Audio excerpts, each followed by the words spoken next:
Hi friends, welcome to e-learning educate. Today we are going to learn about NCERT history class 6 chapter 2 on the trials of the earliest people. So friends, మన first చాప్టర్లో earliest people were skilled gatherers and hunters అని తెలుసుకున్నాం. మరి వాళ్ళు food collect చేసుకోవడానికి యానిమల్స్ని చంపడానికి tools అనేది use చేస్తారు కదా. సో ఆ టూల్స్ అనేది వాళ్ళు ఎలా తయారు చేసుకునేవారు అనేది ఈ చాప్టర్లో మనం తెలుసుకుంటాం. అంతేకాకుండా వాళ్ళు ఈ హంటింగ్ నుంచి హెడ్డింగ్కి ఎలా మారారు, అలాగే ఫార్మింగ్కి ఎలా చేంజ్ అయ్యారు అనేది కూడా తెలుసుకుంటాం. సో ఒకసారి ఫస్ట్ చాప్టర్ చూడనట్లయితే ఒకసారి చూడండి ఫ్రెండ్స్, లింక్ డిస్క్రిప్షన్లో ఇస్తాను. And coming to history classification, అసలు హిస్టరీ అనేది 3 టైప్స్గా డివైడ్ చేశారు, 3 ఏజెస్గా: palaeolithic age, mesolithic age, neolithic age. So first palaeolithic age నుంచి చూద్దాం. పాలియోలిథిక్ ఏజ్ వచ్చేసి 2 మిలియన్ ఇయర్స్ ఎగో నుంచి 12,000 ఇయర్స్ ఎగో, ఈ మధ్య కాలం అంతా కూడా పాలియోలిథిక్ ఏజ్ అంటారు. So extends from 2 million years to 12,000 years ago. Paleo means old, lithos means stone. ఇవి రెండు కూడా 2 Greek words. Paleo means old, lithos means stone. So ఆ నేమ్లోనే ఉంది ఓల్డెస్ట్ ఏజ్ అంటే ఎర్లియస్ట్ పీరియడ్ అని చెప్పి ఓల్డ్ స్టోన్ ఏజ్ అని.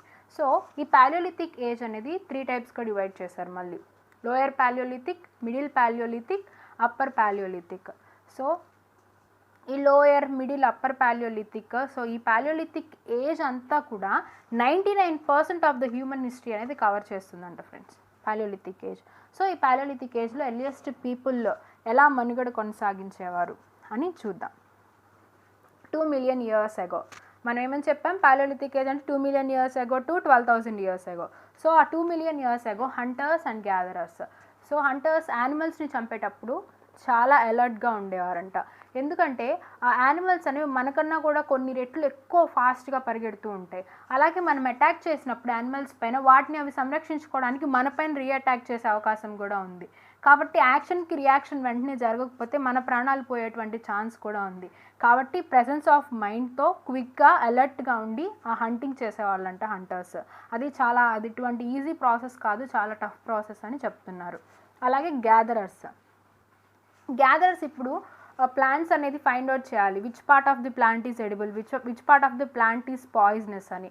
సో వాళ్ళు కరెక్ట్గా ఫైండ్ అవుట్ చేయాలి, పాయిజనస్ ఏది, నాన్ పాయిజనస్ ఏది ఫైండ్ అవుట్ చేసి అవి ఎప్పుడు పండుతాయి, సో ఎప్పుడు ఎంత కాలానికి గ్రో అవుతాయి అవన్నీ ఫైండ్ అవుట్ చేసి వాళ్ళు they collect the roots, seeds and all, right. It is also not an easy process, right. ఒకవేళ పాయిజనస్ది తినేస్తే చాలా ప్రాబ్లం కదా. సో చాలా క్విక్గా ఉండాలి, చాలా అలర్ట్గా ఉండాలి అని చెప్తున్నారు. ఉండేవారట వాళ్ళు చాలా అలర్ట్గా. So why they moved from place to place. So people moved from place to place in search of livelihood అని మనం చాప్టర్ 1లో చెప్పుకున్నాం. ఇంకా డెప్త్కి వెళ్తే వాళ్ళు ఈ 4 రీజన్స్ వల్ల కూడా ఒక ప్లేస్ నుంచి ఇంకొక ప్లేస్కి కూడా వెళ్ళేవారంట. So resources will be exhausted at one place. ఇప్పుడు మనం ఒక ప్లేస్లో ఉన్నాం, మన చుట్టూ ఉన్నటువంటి రీసోర్సెస్ అన్నీ కూడా అయిపోయినాయి. కొన్ని రోజులకి, ఒక 2 మంత్స్కో 3 మంత్స్కో మన చుట్టూ ఉన్నటువంటి ఫ్రూట్స్, రూట్స్ అన్నీ కూడా అయిపోయాయి. మళ్ళీ మనం అవైలబుల్ రీసోర్సెస్ ఎక్కడైతే అవైలబుల్ ఉంటుందో అక్కడ ఆ ప్లేస్ని ఫైండ్ అవుట్ చేసి మనం ఇక్కడ ఉన్నటువంటి ప్లేస్ నుంచి ఇంకొక ప్లేస్కి వెళ్ళాలి, right, in search of the food resources, right. So that's why వాళ్ళు ఒక ప్లేస్ నుంచి ఇంకొక ప్లేస్కి వెళ్ళేవాళ్ళు అనమాట. అలాగే hunters moved with animals to find out their movements. So hunters animals యొక్క మూమెంట్స్ని ఫైండ్ అవుట్ చేయడానికి, అంటే ఇప్పుడు వాటిని యానిమల్స్ గ్రాస్ తినడానికి ఒక ప్లేస్కి వెళ్ళేవి, సో వాటిని చంపడం కోసం వాటి యొక్క మూమెంట్స్ని కనుక్కోవడం కోసం హంటర్స్ కూడా యానిమల్స్ వెనుక వెళ్ళేవాళ్ళు అనమాట. సో ఆ విధంగా ఒక ప్లేస్ నుంచి ఇంకొక ప్లేస్కి పీపుల్ మూవ్ అవ్వడం జరిగేది. So in search of hunting. అలాగే due to seasonal plants. For suppose example చెప్పాలంటే, ఇప్పుడు ఇక్కడ మన సమ్మర్లో మనం ఒక ప్లేస్లో ఉన్నాం, మన చుట్టూ కేవలం మామిడి తోటలు ఉన్నాయి, సో అక్కడ ఉన్నామన్నమాట. సో సమ్మర్ అయిపోతుంది, సో మామిడి తోట అంతా కూడా అయిపోతుంది. దెన్ మనం వింటర్లో ఎటువంటి వింటర్ సీజనల్ ప్లాంట్స్ దగ్గరికి వెళ్ళాలన్నమాట. In search of that seasonal plants కూడా వాళ్ళు ఒక ప్లేస్ నుంచి ఇంకొక ప్లేస్కి వెళ్ళేవాళ్ళు అనమాట. అలాగే సీజన్ టు సీజన్ వాళ్ళు చేంజ్ అయ్యారు. అలాగే water resources, food, shelter. Next water resources అనేది చాలా ఇంపార్టెంట్. అండ్ వాళ్ళ వాటర్ రిసోర్సెస్ కోసం కూడా ఒక ప్లేస్ నుంచి ఇంకొక ప్లేసెస్కి వెళ్ళేవాళ్ళు. ఎందుకంటే some rivers are perennial, some rivers are seasonal. ఇక్కడ పెరెనియల్ రివర్స్ అంటే ఏంటంటే 365 డేస్ కూడా ఫ్లోటింగ్ అయ్యే రివర్స్ని పెరెనియల్ రివర్స్ అంటారు. 365 డేస్ ఫ్లోట్ అయ్యే రివర్స్ని పెరెనియల్ రివర్స్ అంటారు. ఒకవేళ సీజనల్ రివర్స్ దగ్గర పీపుల్ అనేది నివసిస్తూ ఉంటే, సో సీజనల్ రివర్స్ ఏంటి, డ్రాట్స్ వచ్చినప్పుడు ఈ సమ్మర్స్లో ఎండిపోతూ ఉంటాయి.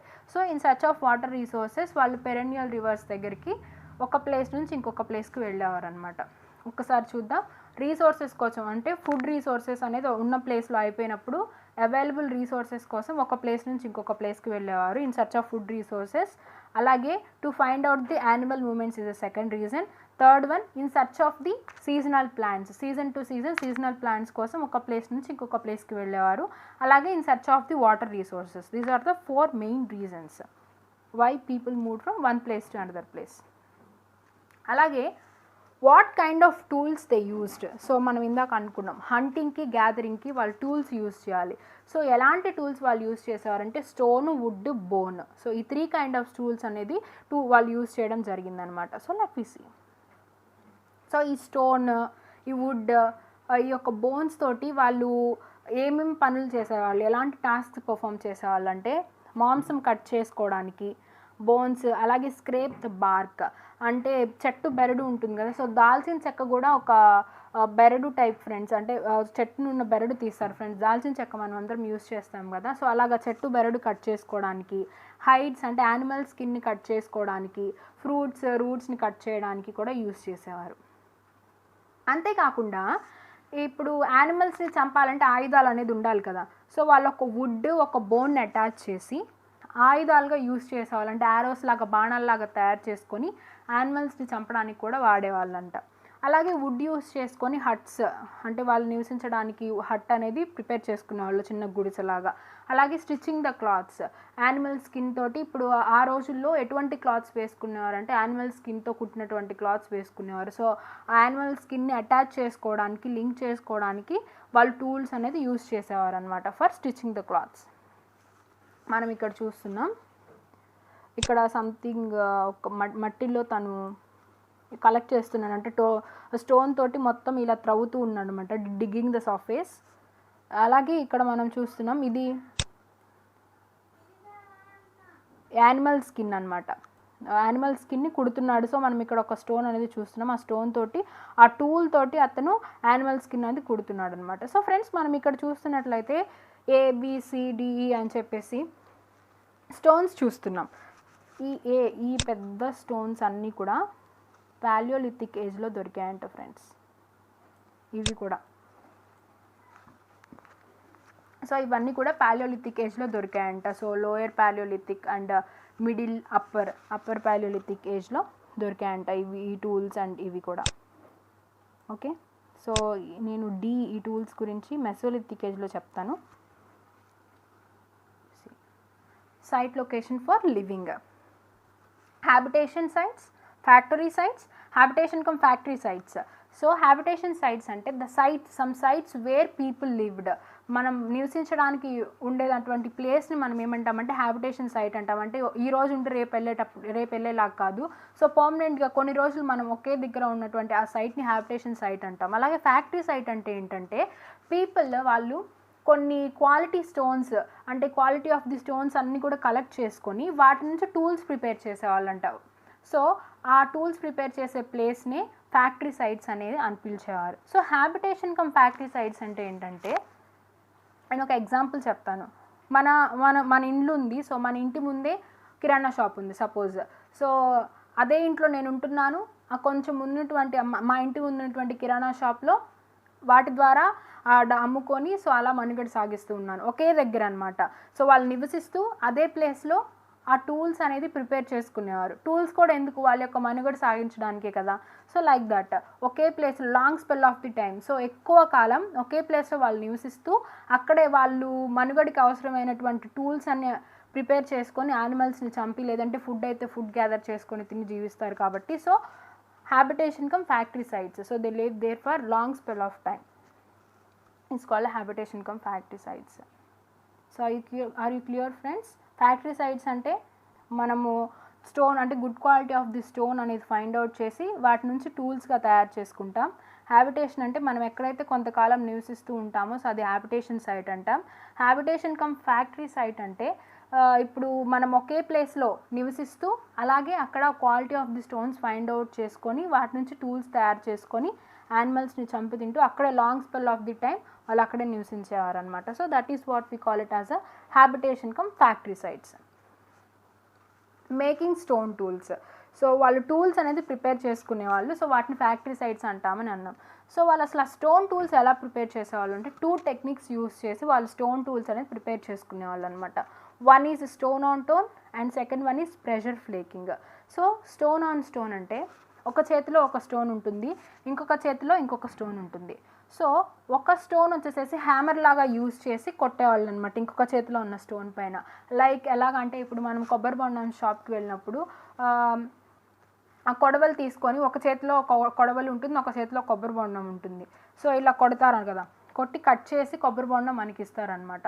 అలాగా ఒక చేతిలో ఒక స్టోన్, ఒక చేతిలో ఇంకొక స్టోన్ ఉంటుంది. సో ఒక స్టోన్ని హ్యామర్ స్టోన్గా యూజ్ చేసి ఇంకొక స్టోన్ పైన ప్రెషర్ అనేది పెట్టినప్పుడు ఆ చుట్టూ ఉన్నటువంటి ఫ్లేక్స్ అన్నీ పోయి ఒక ఫైన్ షేప్ అనేది వస్తుంది అనమాట, రిజిడ్ ఫైన్ షేప్. సో ఆ షేప్ని ట్యూల్స్గా వాళ్ళు యూజ్ చేసుకునేవారు.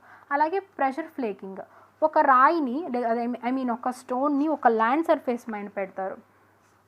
సో ఒక ల్యాండ్ సర్ఫేస్ పైన పెట్టి హ్యామర్ స్టోన్ తీసుకొని కొట్టినప్పుడు అవి చాలా షేప్స్గా కట్ అవుతుంది. ఆ కట్ అయిన షేప్స్ని వీళ్ళు వచ్చేసేసి ఒక షార్పెన్గా తయారు చేసుకొని అవి కూడా టూల్స్లా యూజ్ చేసేవారు. One is stone on stone and another one is pressure flaking. ఒక చేతిలో ఒక స్టోన్ ఉంటుంది, ఇంకొక చేతిలో ఇంకొక స్టోన్ ఉంటుంది. సో హ్యామర్ లాగా యూజ్ చేసి ఒక స్టోన్ ఇంకొక స్టోన్ పైన కొడితే అది stone on stone. Pressure flaking అంటే ఒక ల్యాండ్ సర్ఫేస్ పైన ఒక స్టోన్ పెట్టి ఒక హ్యామర్ స్టోన్తో కొట్టినప్పుడు అవి డిఫరెంట్ షేప్స్గా పగిలినప్పుడు వాటిని షార్ప్ అండ్ టూల్స్ తీసుకొని వాళ్ళు యూజ్ చేసినప్పుడు అది ప్రెషర్ ఫ్లేకింగ్ అనమాట. సో ఈ 2 టెక్నిక్స్ యూజ్ చేసి వాళ్ళు స్టోన్ టూల్స్ ప్రిపేర్ చేసుకునేవాళ్ళు. And finding about fire, so వాళ్ళు ఫైర్ ఎటువంటి సోర్సెస్కి యూజ్ చేసేవారు ఫర్ టేకింగ్ లైట్, అలాగే రోస్ట్ ద మీట్ మాంసం అనేది కాల్చుకోవడానికి, అలాగే to scare away the animals, అలాగే యానిమల్స్ని భయపెట్టడానికి, యానిమల్స్ నుంచి వీళ్ళు సంరక్షించుకోవడానికి. లైక్ ఎలుగుబంటి కావచ్చు, చిరుత పులికి we're seeing in the movies right, light అంటే భయం, కొన్ని లైట్ చూపించగానే వెళ్ళిపోతాయి కదా. సో అలా to scare away the animals వాళ్ళు లైట్ అనేది అలానే యూస్ చేసేవారు అనమాట. సో ఈ 3 సోర్సెస్ అనేది యూస్ చేసేవారు finding about the fire. So mesolithic age, paleolithic age అనేది అయిపోయింది. మెసోలిథిక్ ఏజ్ ఏంటంటే 12,000 years ago to 10,000 years ago. Paleolithic age 2 million years ago to 12,000 years ago. Mesolithic age 12,000 years ago to 10,000 years ago. We call it as a Mesolithic age. So దీన్ని middle stone age అంటారు. So ఈ 12,000 years agoనే, so ఈ mesolithic ఏజ్లోనే climatic changes అనేది change అయ్యాయన్నమాట. Changes to something warm climatic conditions. ఈ stone tools ఇక్కడ చాలా చిన్నవి దొరికాయంట, చాలా చిన్నవి దొరికాయంట. అవి microliths. We will see here, నేను ఇందాక చెప్పాను కదా డి ఉంది కదా, సో ఈ డి ఉన్నటువంటి స్టోన్స్ వచ్చేసేసి మెసోలిథిక్ అనమాట. సారీ, మైక్రోలిథ్స్ చాలా చిన్న స్టోన్స్ అనమాట. సో ఈ మెసోలిథిక్ ఏజ్లో మైక్రోలిథ్స్ని ఎక్కువ ఫైండ్ అవుట్ చేశారు మన హిస్టోరియన్స్. అలాగే సాస్, సికిల్స్ అంటే రోలు, రోకలి అవన్నీ కూడా ఈ మెసోలిథిక్ ఏజ్లోనే వాళ్ళు తయారు చేశారంట ఫ్రెండ్స్. అలాగే తిరగలి కూడా మనం యూస్ చేస్తాం కదా, చాలామంది ఇళ్లలో తిరగలి కూడా ఉంటుంది. అవి కూడా ఈ మెసోలిథిక్ ఏజ్లోనే ఎక్కువ వాళ్ళు అప్పటి నుంచి యూజ్ చేసేవారనమాట. ఈ మైక్రోలిథ్స్తో పాటు చిన్న స్టోన్స్తో పాటు older varieties of tools paleolithic ఏజ్లో ఏవైతే యూజ్ చేసేవారో అవి కూడా యూజ్ చేస్తూ ఈ మైక్రోలిథ్స్ ఇవి కూడా యూజ్ చేసేవారు అనమాట. చిన్న టూల్స్, రోలు, రోకలు ఇవన్నీ కూడా. దెన్ మెసోలిథిక్ ఏజ్లో హంటింగ్ నుంచి, అలాగే గ్యాదరింగ్ నుంచి, ఫుడ్ గ్యాదరింగ్ నుంచి హెడ్డింగ్కి, ఫార్మింగ్కి ఎలా వెళ్ళారనేది చూద్దాం. యానిమల్స్ని చంపడం నుంచి హెడ్డింగ్కి ఎలా వెళ్ళారని చూద్దాం అనమాట. 12,000 years ago వార్మ్ కండిషన్స్ వల్ల గ్రాస్ ల్యాండ్స్ అనేది ఎక్కువ పెరగడం స్టార్ట్ అయింది. సో ఆ గ్రాస్ ల్యాండ్స్, ఆ గ్రాస్ తినడానికి యానిమల్స్ అన్నీ కూడా అక్కడ వచ్చాయి. సో అలా యానిమల్స్ కూడా సర్వైవ్ అవుతూ వచ్చాయి అనమాట. అలాగే మన పీపుల్ ఫుడ్ గ్యాదర్ చేసుకునేటువంటి విషయంలో గ్రాస్ ల్యాండ్స్ దగ్గర న్యాచురల్గా గ్రో అయినటువంటి వీట్, బార్లీ, రైస్ ఇవన్నీ కూడా కలెక్ట్ చేసుకొని వెళ్ళారు. సో ఆ కలెక్ట్ చేసుకొని అవి తిన్నప్పుడు అవి తిన్నారనమాట. అవి తిన్న తర్వాత సో అవి ఎలా వచ్చాయి, అవి ఎలా పెరుగుతున్నాయి, ఎప్పుడు పండుతున్నాయి, అసలు అవి ఎలాగ నేలరాలి అవి మళ్ళీ ఎలా మొలకలెత్తుతున్నాయి, వెన్ దే గ్రో, సో ఆ సీజన్ ఏంటి, ఎప్పుడు పండుతాయి, అవన్నీ కూడా వాళ్ళు తెలుసుకున్నారనమాట. తెలుసుకొని మనం కూడా ఫార్మింగ్ ఎందుకు చేసుకోకూడదు, ఎక్కడెక్కడో వెళ్ళి కలెక్ట్ చేసుకునే బదులు మనం కూడా ఈ ఫార్మింగ్ ఎందుకు చేసుకోకూడదు, ఈ విత్తనాలన్నీ కలెక్ట్ చేసుకొని ఒక దగ్గర మనం చల్లుకొని అని చెప్పేసి ఆ విధంగా వాళ్ళు ఫుడ్ గ్యాదరింగ్ నుంచి ఫార్మింగ్కి వచ్చారనమాట. అంతేకాకుండా యానిమల్స్, సో హంటింగ్ నుంచి వీళ్ళు హెడ్డింగ్కి ఎలా వచ్చారంటే, హెడ్డింగ్ అంటే పశు పోషణ, సో యానిమల్స్ని చంపే దగ్గర నుంచి యానిమల్స్ని పోషించుకునే స్థాయికి ఎలా వచ్చారంటే వాటి యొక్క మూమెంట్స్ ఆఫ్ ది యానిమల్స్ యొక్క మూమెంట్స్ని కనుక్కునే విషయంలో వారి యొక్క ఫుడ్ హ్యాబిట్స్ అనేది తెలుసుకున్నారనమాట పీపుల్. యానిమల్ యొక్క ఫుడ్ హ్యాబిట్స్ తెలుసుకొని ఇన్ ద వే, సో మనకు కూడా యానిమల్స్ ఏదైనా హెల్ప్ అవుతాయేమో అనేటువంటి ఉద్దేశంలో మచ్చిక చేసుకొని హెడ్డింగ్ మొదలు పెట్టచ్చు కదా అని చెప్పేసి ఆ విధంగా పశుపోషణకి వాళ్ళు చేంజ్ అవ్వడం జరిగిందనమాట. అలాగే ఫిషింగ్ కూడా అప్పుడు చేసేవారు. ఫిషింగ్ ఆల్సో అప్పటి నుంచే ఉంది, మెసోలిథిక్ ఏజ్ నుంచే.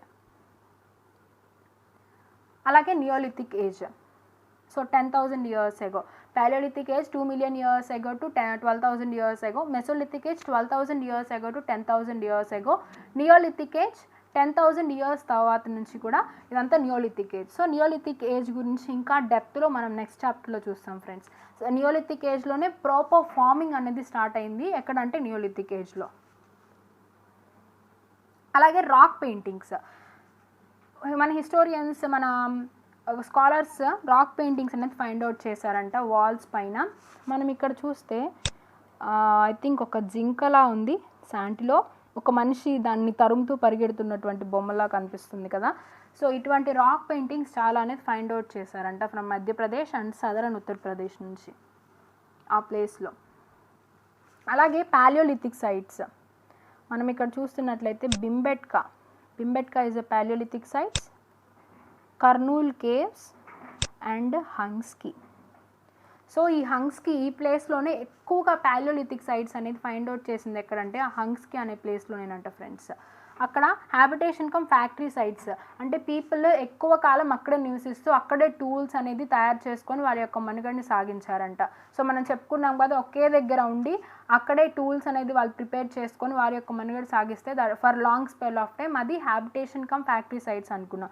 సో ఎక్కువ హ్యాబిటేషన్ కమ్ ఫ్యాక్టరీ సైట్స్ హంగ్స్కీలోనే ఫైండ్ అవుట్ చేశారంట మన హిస్టారియన్స్. సో అసలు ఎవిడెన్స్ అనేది వాళ్ళు ఎలా ఫైండ్ అవుట్ చేశారంటే, మనం ఇందాక చెప్పుకున్నాం స్టోన్ ఆన్ స్టోన్ కొట్టడం వల్ల, స్టోన్ ఆన్ స్టోన్ టెక్నిక్ వల్ల ఫ్లేక్స్ అనేవి కింద పడతాయి కదా. సో ఆ ఫ్లేక్స్ వేస్ట్ చిప్స్ అవన్నీ కలెక్ట్ చేసుకొని వాటి ద్వారా ఎవిడెన్స్ క్రియేట్ చేసి మన హిస్టారియన్స్ ఎక్కువ హ్యాబిటేషన్ కమ్ ఫ్యాక్టరీ సైట్స్ అనేవి ఇక్కడ హంగ్స్కీలోనే ఉన్నాయి, పాలియోలిథిక్ సైట్స్ అని మన హిస్టోరియన్స్ ఫైండ్ అవుట్ చేశారు. అలాగే ఆస్ట్రిచెస్ కూడా ఎక్కువ పాలియోలిథిక్ పీరియడ్లో ఆస్ట్రిచెస్ అనేవి కూడా ఉండేవట.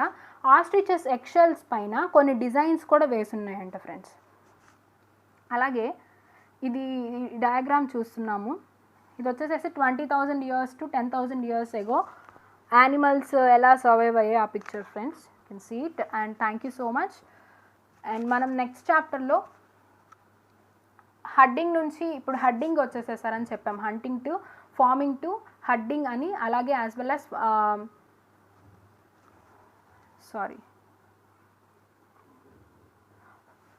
అలాగే వారు ఫార్మింగ్కి ఎలా వచ్చారు, అసలు రీజన్స్ ఏంటి, ప్రాపర్ రీజన్స్ ఏంటి, అలాగే పశువుల్ని చంపడం నుంచి పశుపోషణకి ఎలా వచ్చారు, ఆ రీజన్స్ ఏంటి, ఇదంతా కూడా మనం నెక్స్ట్ చాప్టర్లో ఫైండ్ అవుట్ చేయొచ్చు. అలాగే నియోలిథిక్ ఏజ్ డెప్త్ డిస్క్రిప్షన్ కూడా మనము నెక్స్ట్ చాప్టర్లో చూస్తాం. Thank you friends.